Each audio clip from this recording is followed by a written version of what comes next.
เอาครับทักทายสบายดีและสวัสดีพ่อแม่พี่น้องสบายดีพี่ทุกคนทางไกลทางไกลนะดีจะนับผู้ชมมาเก็บบ้านหน้าตามเช่นเคยกับพ่อแม่พี่น้องเอ้ยเดินทางเข้าป่าอีกมันก็ได้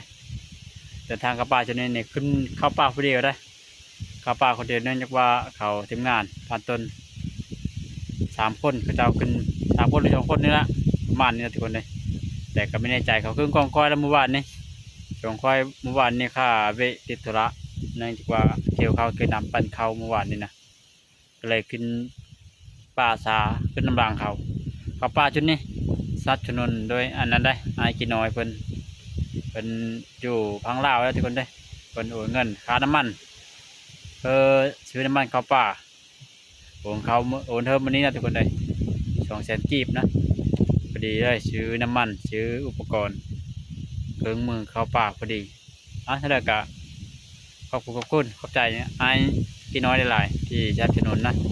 เดี๋ยวเดินทางเข้าป่าเลยทุกคนเข้าป่าผู้เดียวดิจักที่เป็นได้เลยทุกคนเลยช่วงเราดูนี่แต่ว่าดีแต่ว่ามันแดดนะเลยกล้าเข้าผู้เดียวได้เพราะว่ามันไม่มีบงค่าที่ตมกันแต่ก็ไม่แน่ไม่นอนทุกคนเลยดูติดตามชมเดี๋ยวบางทางระหว่างเดินทางเข้าป่าก็อาจจะถ่ายเล็กน้อยนะเพราะว่าโทรศัพท์นี่มันถ่ายเนี้ยเลยมันถือเนี้ยนี่ก็ออมหมดทางไปละตามที่คาดคิดนี่ทางนี้คือสีสบายเนี่ยละเพราะว่าแถวนี่แถวแคบไม้แคบหน้าเขาเนี่ยมีแล้วเดี๋ยวเลยมีน้ำแล้วที่จมมดแห้งหมดละ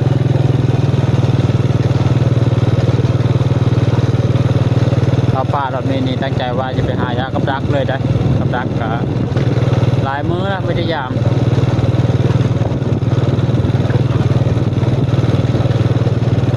ทางมันนี่เขาแปลกเนี่ยนะทุกคนเลยเพราะว่าทางวันนี้เราเป็นหยาเนี่ยนะแต่ว่าบ้านนี่เขาเริ่มแปลกเนาะแห้งเนี่ยละแห้งแน่แปลกแน่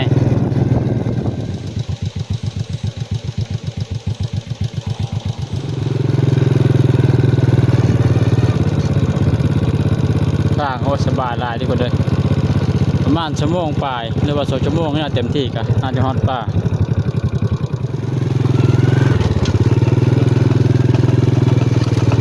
นี่น่าจะไปกินข้าวเทนข้าวเจ้าเลยทุกคนเลยถ้าเขาได้ไม่ได้ผมกินมันนี่นะไม่ได้ไม่นอนได้ตัวนี่นะร่มแห้งนี่นะเริ่มหนาวแล้ว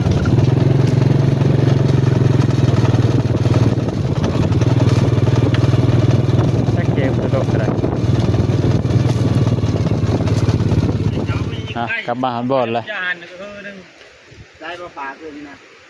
ได้นะแล้วโอ้ยเพื่อนไว้เก็บเงินเก็บของกันนี่ปั๊บนี่เพื่อนนะกับป้าพออยู่เช้ามันทันมันมูนะมันล่มมากระบอกบ่บ่นะเห็นห้อยมันกินมากระบอกกับไปรัดเดินเห็นมาลมแห้งนี่เนาะมา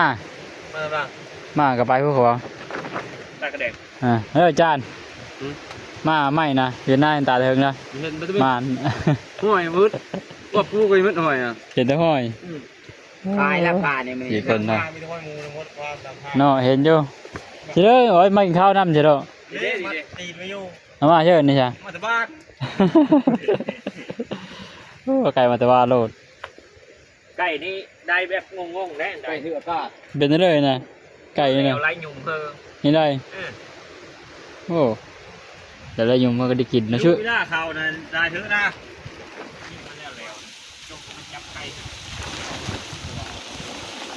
ต้นมุมไม่ต้องได้ครับ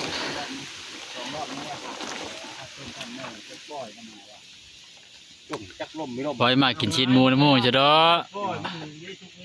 ล่มจักล่มไม่ล่มนะน้าโดนฟาดโขไก่ตายโลไก่ตัวหนึ่ง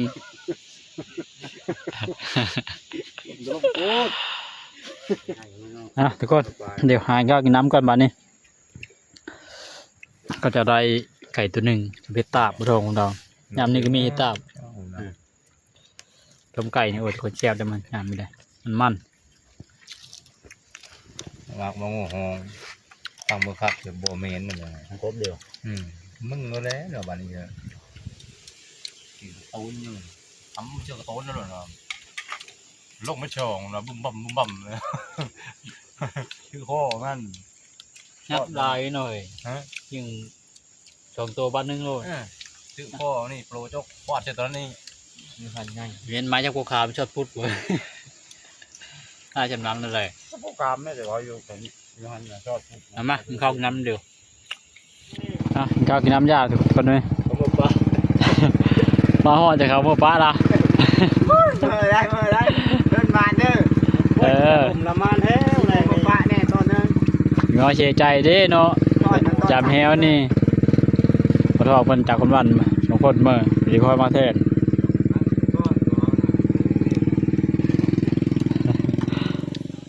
ทุกคนกินข้าวกินน้ำยาพอดีจากเมืองกำปะทองพอดีมาบ้านเดี๋ยวจักหน้อยทุกคนมาหาอย่างกับรักกันเดียวพักผ่อนกันจักหน่อยตอนแรงๆก่อนเพราะว่าตอนนี้ มาห่อเนี่ยพอดี12 โมงพอดีกินข้าวเที่ยงน้องขอเจ้า ลุงวะ พี่ชมละ กินปุ๊บได้ เต็มแห้ง ตัวถือแหวนะ กมากระบอก เมื่อย า กำลังเขาปะทองนี่ ไปจ้ะเอาอย่าแห้วก็ทุกคนเลยเธอเดี๋ยวฟรีเลยเมื่อว่าตัวใหญ่เลยเอาช้อนหนึ่งมาคักได้ล่มทุกคนเลยล่มแห้งดีโลมาลองคนเมื่อเลยยานล่มพวกเราสาเหตุที่เมื่อนะล่มแห้งอีกทุกคนเลยมาหอดป่านะกว่าอยู่บ้านหลายเท่าอยู่ทุกคนจะเลยกับนี่ถามชมเดียวความพายโดนพนันละหายากับดักเดียวแดดนะแดดจะดีทุกคนเลยแต่ว่าล่มเริ่มโหล่มออกแล้วโหล่มโหหนาวออกมาแล้วเป็นยังไงเริ่มหนาวเข้ามาแล้วเดือนจะไป12เลยเสียงลมนะเพื่อนทุกคนเสียงลมนะอูกโลดพอหมูเจอผมว่าจะได้ยิงหรือเปล่าแหละอาศัยเข้าทางเตอร์ลมเท่านั้นพวกหมูก็ได้จากได้ยิงมันนะลมแห้งอย่างนี้นะ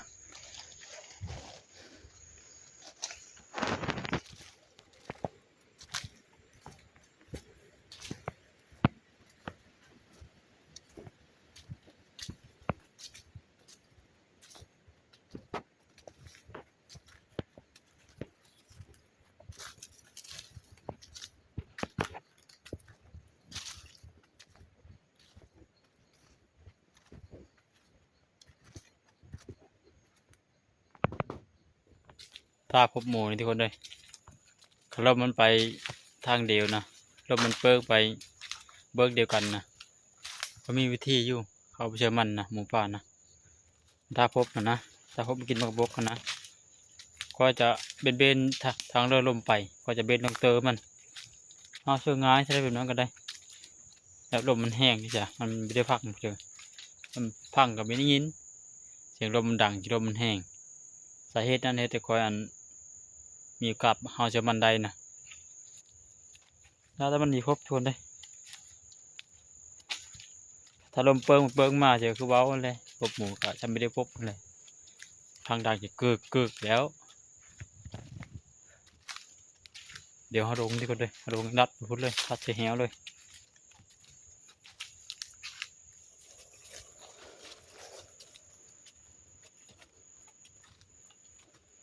เพชรเป็นเราไก่กระตาเชิงแหวคอยว่ะ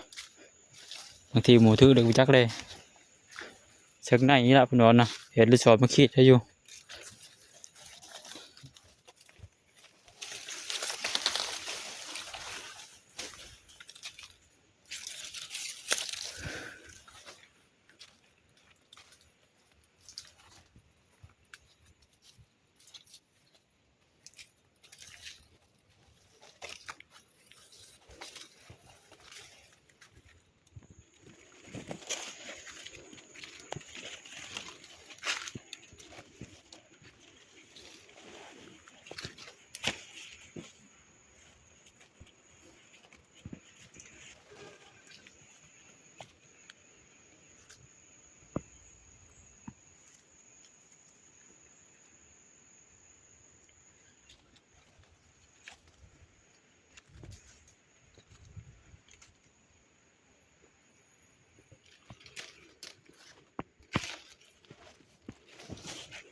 ทุกคน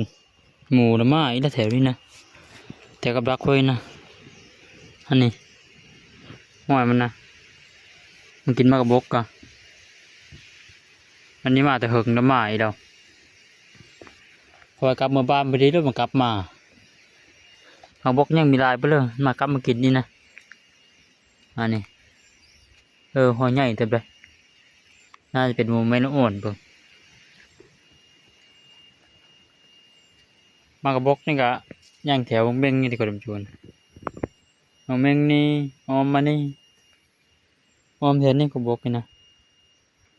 ตัวที่ว่าตัวมันย่างนะแล้วก็แคบเงาหันเงามันกายแคบบ้าเราพนันมันกินบ้าเรากินเมื่อแถวนั้นก็มีหมาถึงแล้วหาเห็นหมาอีรอบนี่ค่อยเมื่อพอดีมากิน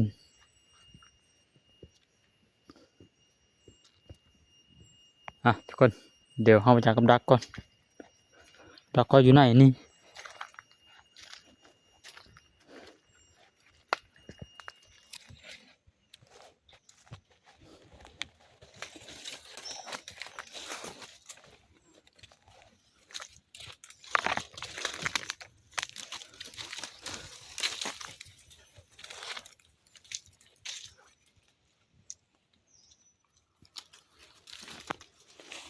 มาหอกับดักเลยอ้าวทุกคนกับดักไปทำงานแล้วอ้าวเป็นเดี๋ยวนี้ทุกคนเลยลักษณะคือเป็นเดี๋ยวนี้วะกับดักดันจำดีฮะนี่สายมันกับพงลงขึ้นนี่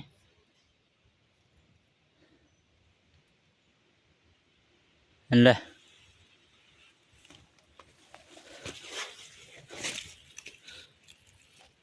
เพราะว่าถือไม้นี่เพราะไม้อันนั้นทุกคนเลยเขาเอาไม้ช่วยกับพิจักอันนั้นน่าจะไม้ตัวนี้นะไ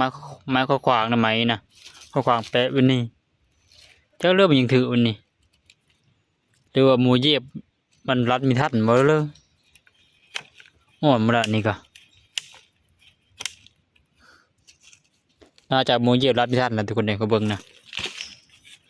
โอ้รักทำงานจำดีรันจำดีมาก่อนเนี่ยมันเย็บมันมีรันนะมันเย็บมาก่อนนะมาอันนี้เป็นรันตีบิถือทำไมน่าจะแม้เขาปลาเคอเกินไปเขาปลาแคมคุมนี่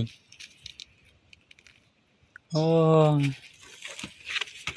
ยีมาเคอแล้วมันนี่เชื่อเอาไว้ก่อนพอดีได้ทุกคนเลยเหี่ยวไว้นะผ่านต้นปัญญาใดเนี่ยจะได้เหี่ยวไว้นะทุกคนเลยตาจ่ายเลย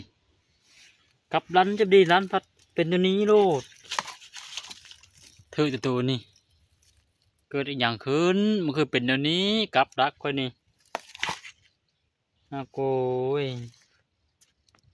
น่าเสียดายอย่างเฮงเฮ้ยชิมาถือใดตัวหนึ่งก็ไม่ง่ายมาถือปัดจักเป็นได้เลยทุกคนนะเขาก็บอกเข้าใจหรือว่ามีเขาเจ้าเอาไม้มาชื่อบ่ระยะแบบนั้นนะแต่ว่าทุกคนนะมันมีเธอด้วยเพราะว่าเขาเอ็ดนี้แค่ปลายจะพันพี่เขาเอ็ดนะแค่ไม้ปลายจะพันพี่คนมีเฮ้าแล้วแบบนี้นะเดี๋ยวเลิกกระยามันทุกคนเนี่ยเดี๋ยวเลยนะเอามาพันต้นเพิ่นจะได้เพิ่นเอาเพิ่นจะได้จะไปเชื่อบักติกุด100 โลพูมาเวลาเป็นไปได้เลยแบบนี้เจอบักคักตามไปพลาดเจอ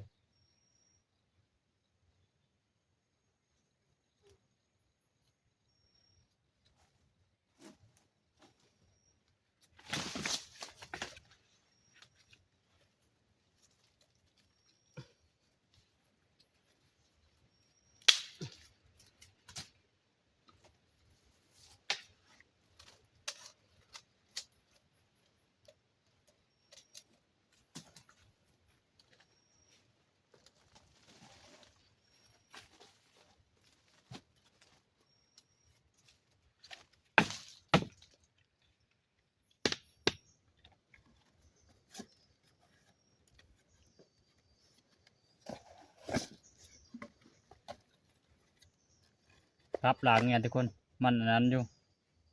มันมาอยู่กับหลังนี่นะทั้งก้อนนี่ก็เหยียบบีรันนะมาวันนี้พัดจักเลยเหยียบไม่หูเลยกำลักทำงานแบบแปลกๆของคนนี่แต่ว่ากูคือได้ตัวนี้กูเอาแล้ว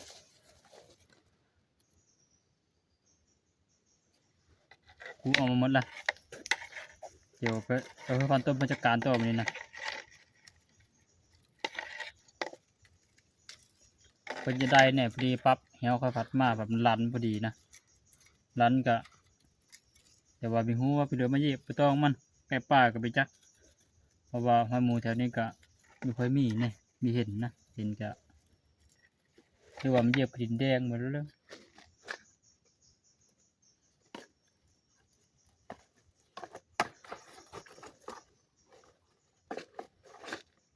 ดีใจยับดีดีกว่าเลยดีใจยับดีเห็นมากินมากระบอกกันนะค่อยนะค่อยดีใจว่ามันต้องมานี่แล้ววะครับมันต้องมาเจอกับดักค่อยแล้ววะเห็นมันกินมากระบอกอยู่หันเพราะว่าครับนี่ก็คือดีกว่าอยู่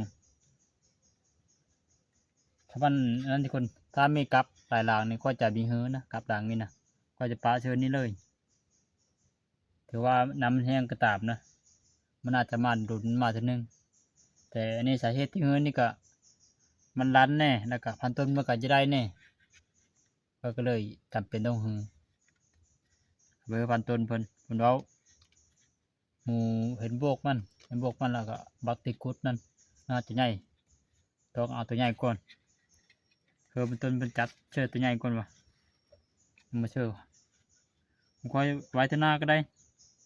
ถ้าไม่กับดักที่เอามาเชื่ออีกยังมาเชื่อใหม่นะโอ้ว้าวก็จักเป็นไปเลยก็ได้นะทุกคนเดี๋ยวพยายามมีหลังนึงนะซ้ำคำนี่เราเบิ่งกระเหาะเลย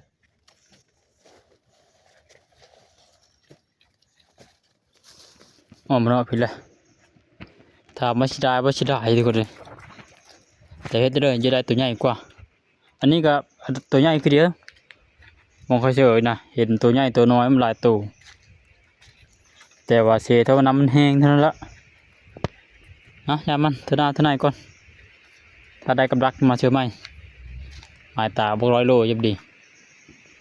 โอ้ลุ่มนะน่าในทุกคนหอยนะเพื่อตัวมากินกระบอกกินนะหอยไม่ไหม้ยังได้หอยชงก่อนนี่ยังไม่หอยเก่าเลยนะเพราะว่าค่อยมาเที่ยวยาวกับดักก็อยู่มันกินว่ากระบอกนี่ประมาณ3 ชั่วหมูตัวนี้ก็ได้อันนี้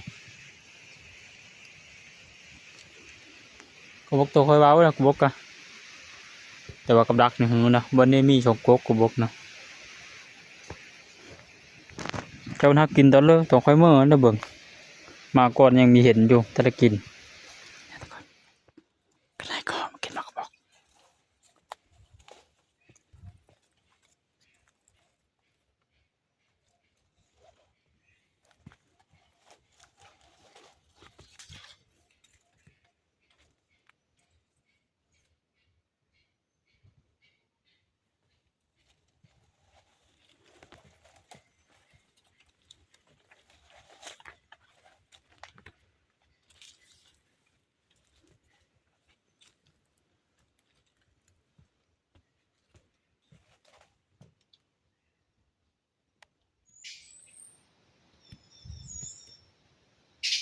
ก็น่ามันทำมากินแล้วบกตัวเดียวแหลนเอาละแหลนผมห้องเอาผมน่าจำเป็นข้อกูเบิ่ง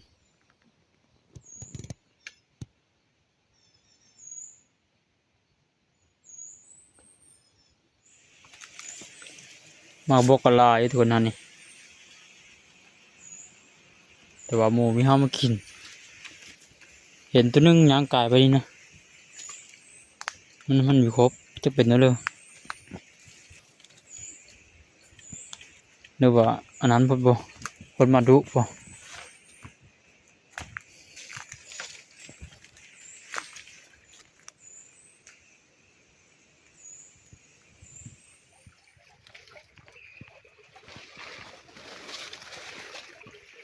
โอ้ความน้ำในขี้งอทุกคนเลยเย็นนี้นะเย็นหนาวเลย นี่ก็คือบรรณามีหัวเท่านั้นแหละ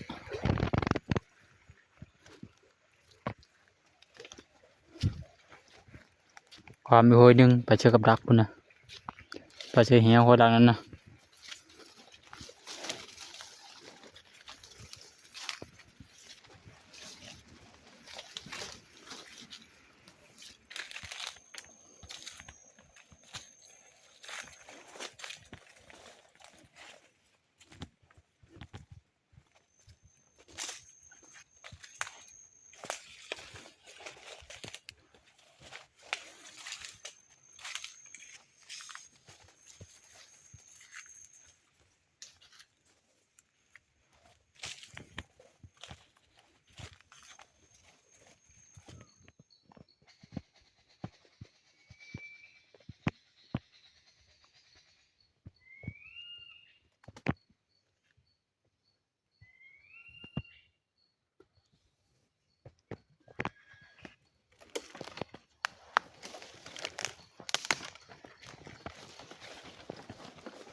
เอาไปยิงคอกกบกนี่ก็ได้มาไม่เห็นอาจจะเป็นน้ำกัดหนาวมันลมนี่มั้งเลยเบี่ยงห้อยอีกตัวเก้ามาที่เก้าในสี่ตัววันนี้นะกระแตกระไนน้ำนี่ก็พอหลายตัว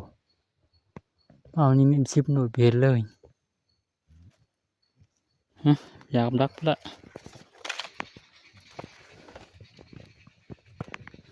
มีคำวางอยู่กับดักเหี้ยควายด่างหนึงด่างหนึงนะโอ้ทุกคนเลยมีคนเลยนี่อันนี้ก็ไม้อึบทางอยู่ไว้มีคนมาอยากกับดักป้องคอยกับจักดักอยู่โชคไหนนี่โอ้ลมแห้งที่ยอดนี่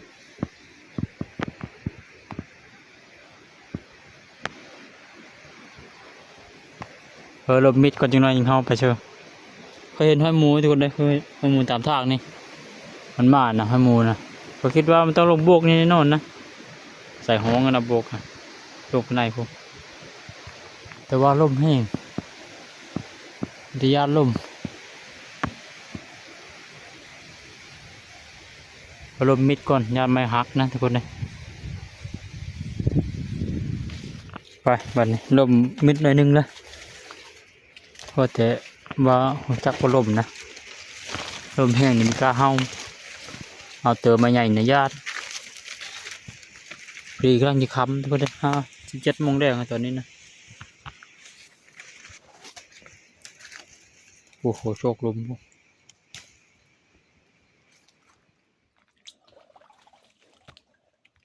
โอ้แถวนี้มันตึบคักดิมืดเลย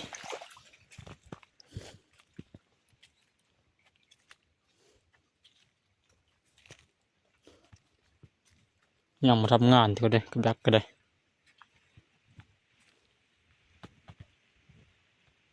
เสียงไปได้เนี่ยฝนตกบ่บีเทอร์เกินกับดักนะกับดักทำงานทำเห็นต้องให้มูบีเทอร์ปุ๊บแต่ว่ามันมีโรคมาลุมพี่นะจะกำเป็นนั่นเลยงานเขาแล้วทุกคนเอ้ยฝนตกแห้งหนาวแห้งฝนตกตื่นแบบนี้จากมากนี่นะทุกคนเดี๋ยวเราไปเจอโกบกหันนำคำนำประจันมันนี่เขาจะว่าหมูรุดมากบกละหมูรุดกินจิโร่ที่ดำจันใหญ่หลายวะเดี๋ยวคอยชี้ย่างลงไปเลยสำคำนี่คอยมั่นใจว่ามันถือกับดักก็ได้หมูเท็ดตัวนี้นะฟ้าวมาจะไปถือจำโลดโอ้ยเห็นห้อยนั่นเต็มไม่ใช่เท่าของพวกดูว่ามันนานยังลงมาไปเลย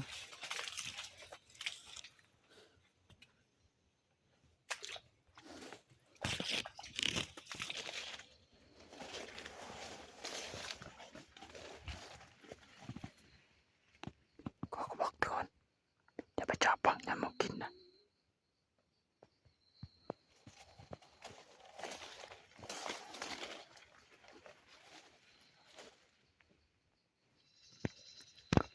ออกมาหอดำประจันใหญ่เลยทุกคนเลยเห็นอยู่ให้หมูเขาเอานะได้กินจิโร่แม่นจะดีหมูเลยเพื่อกี่พบมันคอยอ่านมันนี่มันต้องเฮาอยู่ดงตัวนี้หมูนะดงพระทางนี้ก็นั้นอยู่ทางนี้ก็กว้างก็เดียวเป็นไปได้ก็เดียวทางนี้ก็ เดี๋ยวเลาะมือแคมบองก่อนแคมบองกูบกลายอยู่แคมบองก็ได้แต่นี่มีพอเลย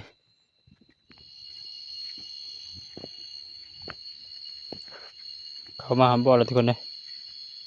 โอ้ประมาณเลยทีมงานก็มีเพื่อนทุกคนโอ้ต่างกับปุ่นเพื่อได้ต่างกับปุ่นนี่เด้สงสัยอันนั้นภาษากับภาษาเพิ่นเพราะว่าเพิ่นบอกคอยเพิ่นเว้าแวะมาเอาเครื่องนี่วะเดี๋ยวก็เดินหาในเข้าห้องน้ำก่อนโอ้ไผ่กระโมดแล้วเนาะทางบนหนึ่งไปแล้วหนึ่งทุกคนเลยอันต้นเพิ่นมาพอดีเห็นแล้ว ง่อย ก็อันมาพบโคกบกอยู่ตะบอดแล้วนี่ ยูยิงเข้าครบเลยมันเป็นล่มกับเฮฟ อีพอเลย เพราะเนี้ยและล่มนี้นะ เลือกลมเนาะ มันมีคนมากระบอกกันแล้วแหละ แม่นนี่ล่ะลมดีโลทุกคนหาอยู่กินก่อนนี่ให้กินกะปลาได้กับเจ้าได้ปลาเขาพันต้นเพิ่นได้ปลาก่อนหนั้นนี่ประชาปลากังกับตาคนวันวะมีแต่ปลูกพอกังในหมดเห็นน้ำมันแห้งน้ำปลายโหยประมาณนี้ละมันแห้งก็ได้ว่าจะแกงกินทุกคนกินแกงปลานี่เยอะจะได้ปลาชวนมูไปหาอะไรเธอละมุยไปมีแต่ปลูกกับโคทั้งหมดเลยโอ้ ไปลุเป็นลายชงชานพาไปก้างกระปู เออ มีได้เพิ่มมากก้างมีได้เพิ่มมุตะลุลายลูกมูลายพ่นไป ปูเดียวเลยไม่ได้ ไปตัว จะเห็นบักลายตัวไปมั้ยนะโคใหญ่เนาะตัวนี้ทุกคนนานก่อนเสียดปลายก็ถือว่าไปกินก่อน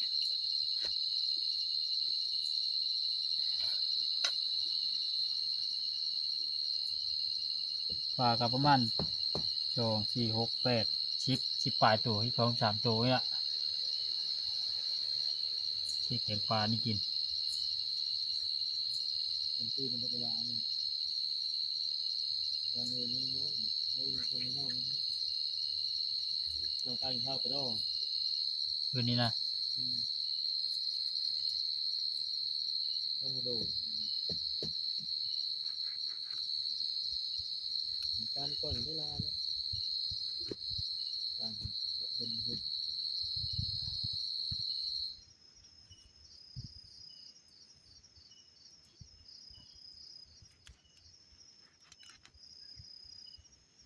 ป่าอยู่ป่านี่ก็อันนั้นเลยทุกคนช่วงนี้นะหลายอยู่เพราะว่าคนไม่ค่อยหานี่คือยำแรงนี่ญาติเดียวยำแรงนะอ่างนี้เนาะเจอเบ็ดแล้วเจอเบ็ดชาปลาเจอมองอย่าง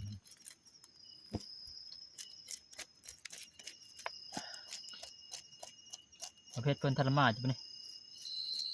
ไปดึกหรือมันนี่ปกติไม่เคยไปดึกจนมีเคยได้คนไปเลย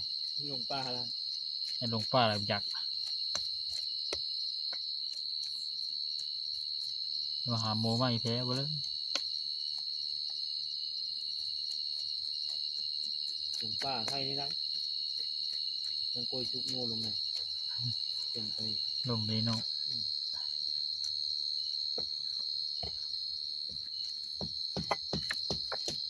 นี่ว่าเฮ้ย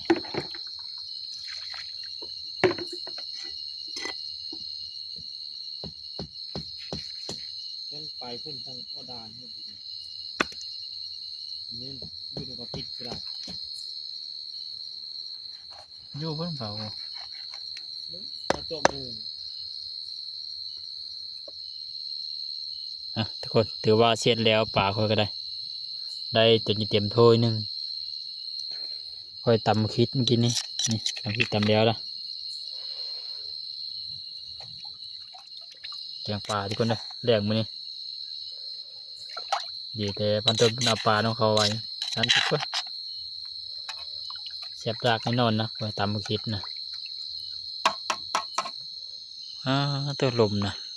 ผ่านต้นบันดังไฟกันเด็กนี่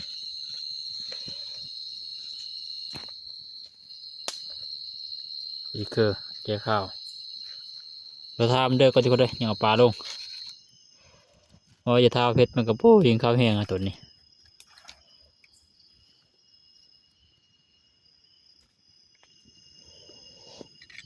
พอมีเลยนะปลากันทุกคนเลยนี่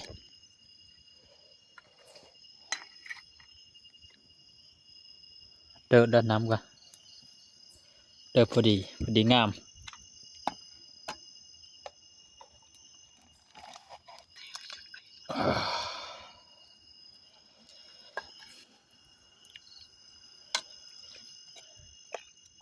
เดี๋ยวยังเอาพักลงอีกทีหนึงทุกคนต้องจะแทรกมาโหลดมันอันตรายปลายามนี้ทุกคนเลย ลงกระมองบ่เฮ้ย เมื่อกี้นี่ยินเสียงว่าเพชรเพิ่นจัดเลยแป้งสิสำคัญนี่สงชัยอยู่ ช่วงสีใจแล้วจันพร อันใดใช่ไหมนี่เลย จันเพชรเฮ็ดแล้ว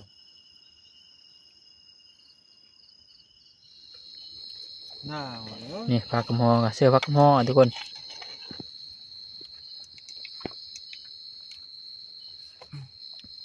กินไผ่อุ่นแน่ หนาวแล้ว หนาวเลย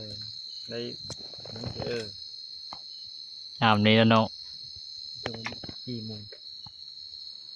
ตัวบักบกดังเอา มาบกกันดังลุก ลุกเลยมันหาเปิดไม้หมด ชุกกันเลยก็ได้ผมเลย ว่าไง มีฮอนดอกเก่งอยู่ มา คงอยู่หรือว่า ได้เฮ็ดชูจานมาเลย ชื่อจังกงนะ เสริมจะเสริมอันลูกปืนนะ เช็คเลยมันใจกูบ้านที่เจอแล้วก็ตายเน่ามันใจ ให้เลยยิงนะยิงนะบ่ ยิงแล้ว ไปหามึงเข้าไปหากัน ไปหามบ่ ถ้าได้น้ำจักมิด ฮะ ถ้าได้น้ำจักมิดอยู่จักไล่ น้ำเบิ่งเลิศมาเลย จักทื่อเลยไปทื่อไปจักเลย ยังมีจัก มึงกินน้ำพระเจอ หมูปินหน้าเด้อ หมูปิ้นละผ้า ปินหน้าผ้าเด้อ โอ้ชุดฟานต้นและยิงละผ้าเยอะ ประเภทเป็นยิงกันดีกว่ายิงหมู แล้วก็ไปยิงน้ำพระอีกจะเลิศเพราะว่ามันยิงปักมันของอีกโลดเลย อันนี้มีอีอาเปิดแล้ว นะถ้าแกกินข้าว นี่หมูนะ อย่าไปนำหมูตัวยิงหมูละ โอ้หาปลาทองเสียเจอแล้ว เออ โอ้ตากระแดกพอเจอน้อง ดอกโตตะแคงครับปุ๊บมันท้องไหม้บ้าวล่ะผมมา มันจะได้กินหมูอีกแล้วเนาะมาทองจากกันวันเสียใจแล้วมาทุกคนมากินอันนี้ไปก่อน ไปมันตายโลนึง โคโลเพื่อจะก่อนนะ เริ่มอื่นให้เธอเลยแหละ โลเสียเมื่อยอ่ะ ยังน้อยก็2 ซอกหมูนะ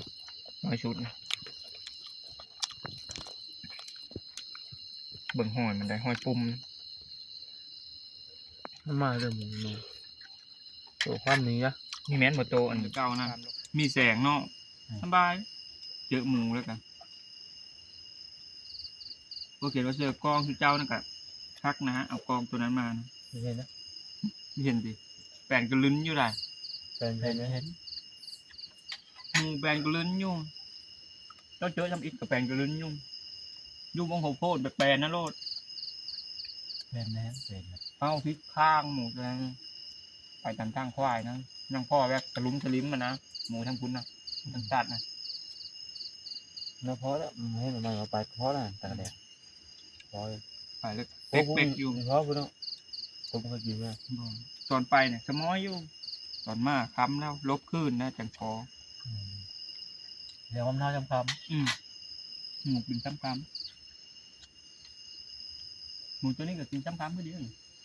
เจ้าก็มือฟังอะแทงนะเขาเกิบเจ้าบ่นะ เอาไปโถงบังเฮิงนึงนำโถงกัน อาจจะขึ้นบ้าง ไปเลยที่ ำเท่ากินน้ำยาทุกคนเลยว่าเดี๋ยวออกไปนำหมูเพชรไปยิงนึงก่อนจัดแล้ววะเราเป็นจัดเลยหมูไม่นอ่อนต้องไปลองเบิ่งได้ไปนำลองเบิ่งว่าจะเป็นยังไงพวกเราไม่แน่ใจพวกเรานะ เอามาห่อได้ก่อนเลยเอาก็บกเลยเฮ็ดเบาเดเชิงกันละเดี๋ยวค่อยเอาเบิ่งก่อนเอาจะเก็บมือลูกปืนก่อนมันซ้ำเลยโอ้กินอยู่นี่เนาะไปลึกไปเลยนะลูกปืนนะเจออยู่ โอ้ถือโกบกก่อนบ่นี่ดูหนึ่งใช่แน่โกบกเชิงนี่บ่อยู่นะเชิงนี่บ่เราอยู่เราบ่นี่นะบ่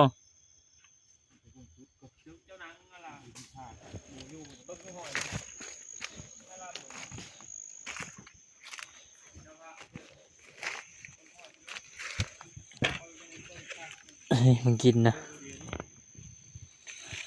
ฮะอีห้อยมันยันกะเห็นละมันยันนี่กินกระบอกกันเนาะ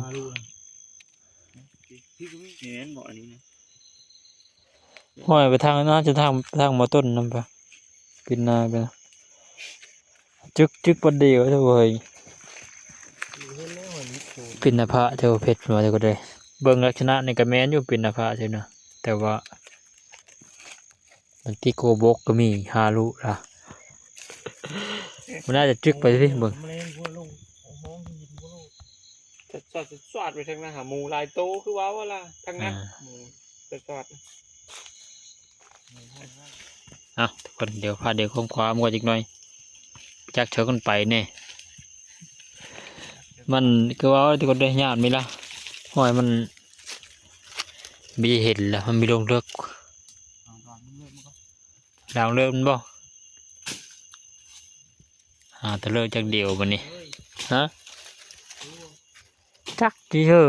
มีความมั่นใจนี่กันเห็นเลยวันใหญ่ยังเคยนั่มนะว่าเลยนั่เดี๋ยวนี้สิมีเป็นตาละปูจัดกับจักมันแล้วปูจักเสกเลยปูจักงูมันเล่นดินมันแข็งเนาะมูลายโตเนาะโย่ลายไปทางเลยเพชรไปทางเลยมันจักลายมันไปแล้วเสกทั้งมัดลายโตพวกละลายโตพวกละผู้ชายมันบุกไม่บ่ย่าบ่จักแนวนี่จักแนวจริงแข็งนี่เนาะเห็นเลิศกันว่าใช้น้ำเลิศคือเราหัวจิกนี่นะเฮ้ยนี่หัวจิกก็คือว่าไงเอาใหญ่บ่ธรรมดาหมูต้องเลี้ยงนะพี่หมูธรรมดามันนะธรรมดาต้องเลี้ยงนะพี่แล้วธรรมดามันนะเสียงมันก็ทั้งพี่ละเสียงมันก็หมูสองโชดละมานี่เฮ้ยเสียเลยแม่นละหอยหมูเลี้ยงเลยนี่กะจักแมนมีแมนตัวจักตัวเด้อไปจักปิดหน้ามาพูดนะอ๋อปีนมาพี่มันไปเด้อหอยนะเท้าหนึ่งพระดูน่ะหมูเล่นนี่มันไปเด้อหมูยังไม่เลี้ยงในภูหมูนี่นะหมูอยู่แถวนี้ก็เป๊กปักเนี่ยหมูแถวนี้ครับนี่หมูร้ายของเราอยู่คือก็มูผมหอยใหญ่บ่เลิศเด้บ่มีเห็นแล้วที่คนเห็นห้อยมันแบบนี้นะนำหาใบมาเห็นห้อยมันหน่อยนึงแต่ว่าพอได้ชิน้ำมึงนะห้อยงี้อยู่เลยเฮ้ยเจ้าถือกูจักเฮ้ยไปเรื่อยๆหมูก่อนมีไปนอนนั่นแล้วเจอเงินละเหยียบมีลงเนาะอันนี้บนนั้นละเบิ่งนะนั่นแล้วอันนี้มันจะว่าห้อยบ่ตัวนี้ตัวค่อยเบาพี่ให้ยูโรถามชอบบ่เอาน้ำมานี่อาทิตย์ทางละล่มก็ล่มหรือว่าน้ำมันประมาณ10 เมตรทุกคนเลยถ้าเห็นเลิกกับพัดได้เศร้าละ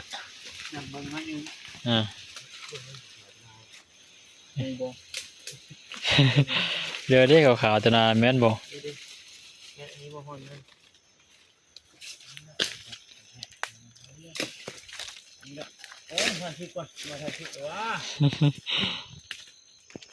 ทุกคนพอเดี๋ยวกลับก่อนนำประมาณ10 เมตรเมื่อกี้นี้ ยานเห็บบ่ เนี่ยบ่โดดเลยเนาะ เลิกก็ไปเห็น ธรรมดาวันนี้นำฮอดผีเนี่ยก็ถือนี่ต้องเห็นรถ รถความคือว่าเนี่ย ต้องเห็นรถนั่นนะรถมันโอ้ว่าจะได้กินก็ไม่ได้กินเนาะ นี่รถความพี่น้อง เอาทุกคนจัดเลยกินอันนี่ย้ำมอมทางบดเห็นนะอันนั้นเห็นจิงตามองจีเด็กจะเรียบร้อยเลยทุกคนเลยนกเขาเลยจัดเมื่อกี้นี่เรียบร้อยเลยอันนี้นี่ได้อาหารแล้วมันได้นกยามไม่ได้นกเขาทุกคนอันนี้นกตาเนี่ยนี่นกเขาหูเนาะทีนี้เนาะตัวนึงละปะกลับก่อนมาเนี่ยปาต้นเป็นรอบไปหาการต่ออีกเดี๋ยวค่อยสิยาวก็เบิ่งก็บกหางพันต้นเป็นพวกทางเมืองเพชรเป็นไปทางนึงเพชรก็ได้แยกเดียวไปกลับมาบอลนะทุกคนเลยหลังจากที่ว่าไปนำโมประเภทเพิ่นน่ะนี่เด็กเช่นนั้นก็ได้เพราะว่าแต่ได้ลุ้นนะแต่ว่ากลับมาค่อยได้นกตัวหนึ่งเพราะว่าแต่ได้ลุ้นนำมีท่านมันมีน่าจะถือนะเพราะว่ามันอันนั้นมันเห็นเลิศทุกคนเลยเลิศเลยก็บีเห็นนกปลานกไว้นี่นะก็กลับมาบอลกะดึกพอจมพลเลยน่าจะได้ประมาณ11 2 โมงประมาณนี้ละกาเดวหาคนตัวพ่อคนที่เขาด้วยใช้กำนี้กับฝากพี่ตอนน้องมาลงมานี้เลยเขาก็ได้ขอมกใจพี่น้องอะไรFGทุกคนทุกท่านที่ติดตามรับชมพบกันใหม่ในคลิปหน้าทุกคนหรือว่าบนเสาร์คลิปนี้ลาไปก่อน